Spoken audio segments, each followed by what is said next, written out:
Feeling kulang, short sa pera, ang sama ng pakiramdam mo, dami mong iniisip, wala kang peace. Here's God's truth for you today, my friend. The Lord is my shepherd. I lack nothing.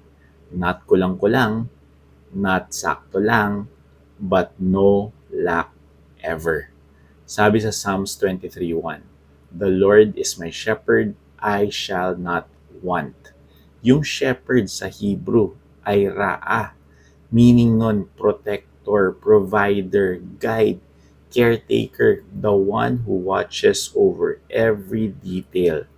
At yung phrase na I shall not want ay lo esar. Literal na meaning niyan, I lack nothing. I have no shortages.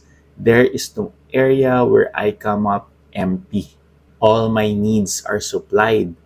Ang shepherd, siya ang bahala, siya ang nagpro-provide, siya ang nagpro-protect, siya ang gumagabay sa tamang path.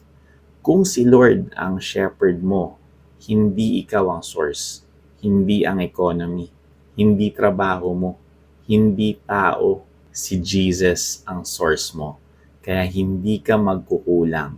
The sheep doesn't stress about provision because the shepherd handles everything.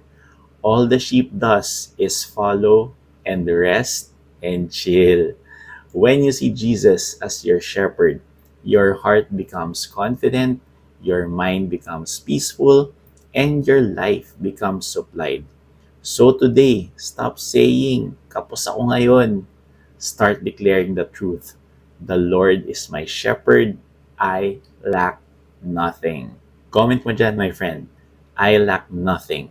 Like, subscribe, and share para mas maraming tao ang ma-remind na si Jesus ang kanilang shepherd and they have no lack.